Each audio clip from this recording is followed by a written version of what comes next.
एक खूबसूरत सा बुलबुल कबूतर का एक जादुई जंगल था। बुलबुल कबूतर उस जादुई जंगल में अपने दो बच्चों के साथ में रहती थी। तभी बुलबुल की बेटी मुनमुन बोलती है, माँ, हम लोग और किसी जंगल में क्यों नहीं जाते हैं?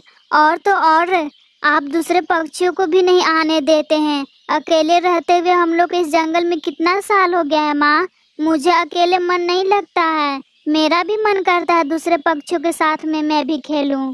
बेटा, आपको मालूम है ना, हमारा एक सुनहरा जादुई जंगल है। मैं यहाँ किसी और दूसरे पक्षी को आने नहीं दूंगी और ना मैं जाऊंगी दूसरे जंगल में। समझे तुम लोग? अच्छा ठीक है, ये सब बात छोड़ो।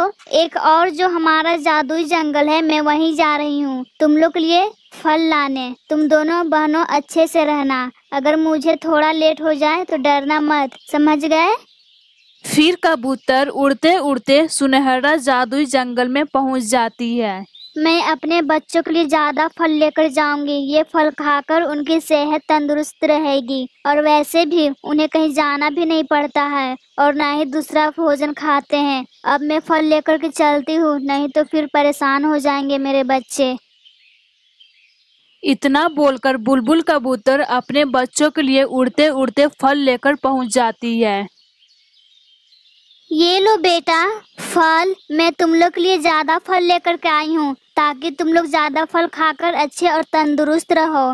फिर कबूतर के बच्चे फल खाकर बोलते हैं, माँ, ये सब तो ठीक है, मुझे टूनी आंटी के जंगल में जाना है। टूनी आंटी की भी दो बेटियां हैं, वो दोनों बहुत सुंदर है माँ। मुझे जाने दीजिए ना माँ खेलने के लिए। मेरा भी बहुत मन करता है मैं उनके साथ खेलूं। मैं अकेली नहीं जा रही हूँ माँ, टुनटुन भी मेरे साथ में जाएगी। फिर हम दोनों साथ बहनों खेलकर फिर वापस घर आ जाएंगे माँ। क्या कहा तुमने? मैंने मना किया था ना। हमारा दूसरों पक्षियों की तरह रहन सहन नहीं है। वो लोग पक्षी सिर्फ दाना और पता नहीं क्या क्या खाते हैं। उन लोग के पास जाना तो दूर की बात है, उन पक्षियों को देखना भी हराम है। तुम समझ गई ना मुनमुन? अब से ये बात सोचना भी नहीं दूसरे पक्षियों के साथ में खेलने के लिए। और तुम टुनटुन, अपने बहन का ध्यान रखना, ये कहीं ना जा पाए। ठीक है माँ, आप चिंता मत कीजिए, मुनमुन का मैं अच्छे से ध्यान रखूंगी। ठीक है तब टुनटुन, तुम दोनों बहनों एक दूसरे का देखभाल करना। मैं जा रही हूँ दूसरे सुनहरा जादुई जंगल में। उस जंगल में ढेर सारा फल लगा हुआ है। हमारे सुनहरा जंगल में सब लोग नजर गड़ाए बैठे हैं। ठीक है, अब मुझे लेट हो रहा है, अब मैं चलती हूँ।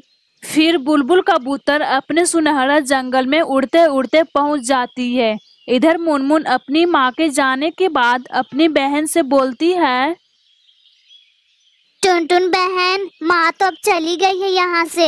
अब हम लोग चलते हैं टूनी मौसी के घर। उनकी दो बेटियां हैं, उन्हीं दोनों के साथ में हम लोग खेलेंगे। मेरा बहुत मन करता है टूनी बहन बाहर दूसरे जंगल में खेलने के लिए। एक ही जगह रह रहकर हम बोर हो गए हैं। हाँ मुनमुन, तुमने सही बोला, मैं भी एक जगह रह रहकर बोर हो गई हूँ। अच्छा ये सब बात छोड़ो, अब जल्दी चलो, यहाँ से फुर हो जाते हैं हम लोग, नहीं तो फिर माँ आ जाएगी, फिर हम लोग को यहाँ से नहीं जाने देगी। अब जल्दी चलो। फिर दोनों पक्षी उड़ते उड़ते टूनी चिड़िया के घर पहुंच जाते हैं। फिर दोनों पक्षी को देखकर टूनी चिड़िया बोलती है, अरे तुम दोनों बहनों यहाँ कैसे? यहाँ अपनी माँ को बताकर काहे हो ना तुम दोनों बहनों? नहीं टूनी मौसी, हम लोग अपनी माँ को नहीं बता कर आए हैं। हम लोग चुपके से यहाँ आए हैं आपके घर। क्या कहा तुमने? चुपके से मेरे घर आई हो? तब तो तुम्हारी माँ हमसे ही झगड़ा करेगी। तुम्हारी माँ तो सब पक्षियों से अलग है, और तो और वो दूर से सब पक्षियों से घिन मानती है। मैं जानती हूँ तुम दोनों एक जगह रहकर बोर हो गए हो, और ये भी जानती हूँ तुम दोनों यहाँ क्यों आए हो। हमारे बच्चों के साथ में खेलने के लिए आए हो ना? सही कहा ना मैंने? हाँ टूनी मौसी, आपने सही कहा। तब ठीक है, जाओ तुम लोग खेलो, अब यहाँ आ ही गए हो तो। इधर बुलबुल कबूतर अपने बच्चों को ढूंढ ढूंढ कर थक जाती है। फिर उसने कहा, कहाँ चले गए हैं ये दोनों? अरे हाँ याद आया, ये मुनमुन तो टूनी के घर जाने के लिए बोल रही थी। मैं इन दोनों को तोते जैसा समझाया था। ये लोग हमारे बराबर के नहीं है, मत जाना वहाँ। पर नहीं, मैं तो जाऊंगी। अभी जाती हूँ टूनी के पास, फिर उसे भी अच्छे से बताऊंगी। मुझे तो लगता है ये टूनी ही मेरे बच्चों को बहला फुसला कर लेके गई होगी अपने घर, ताकि सुनहरा जादुई जंगल में अपना हुक्म जता सके। मुझे जल्दी ही वहाँ जाना होगा, नहीं तो फिर लेट हो जाएगी। फिर कबूतर उड़ते उड़ते टूनी के घर पहुंच जाती है। टूनी को देखते ही टूनी से कबूतर ने कहा, आखिर में तू अपना जादू चला ही दी। मेरे सुनहरा जंगल में आकर मेरे दोनों बच्चों को बहला फुसलाकर तू लेकर आ गई अपने घर। फिर तुझे मौका मिलते ही फिर मेरे सुनहरा जंगल में हक जता सके, यही तुमने सोचा है ना? फिर तू हक जताएगी क्यों नहीं? मेरे बच्चों को तेरे बच्चों से मन लगने लगेगा, फिर मेरे बच्चे मेरा बात ही नहीं मानेंगे। तो यही चाहती है ना, मेरा सुनहरा जंगल में हक जता सके? बुलबुल बहन, भला मैं ऐसा क्यों करूंगी? मैं आपका सुनहरा जंगल में क्यों हक जताऊंगी? ये तो आपके बच्चे मेरे घर खुद आए हैं मेरे बच्चों के साथ में खेलने के लिए। आप अपना गुस्सा शांत कीजिए और अपने बच्चों की तरफ देखिए, वो कितना ज्यादा खुश हैं। शायद अपने बच्चों को पहली बार इतना ज्यादा खुश देखी होंगी। इनका भी मन करता है दूसरे बच्चों के साथ में खेलने के लिए और दुनिया देखने के लिए। बस आप अपने सुनहरे जंगल पर घमंड करती हैं। इतना भी घमंड मत कीजिए ताकि बाद में पछताना ना पड़ जाए। और हाँ, मैं आपके बच्चों को लेकर नहीं आई हूँ, आपके बच्चे खुद आए हैं मेरे घर।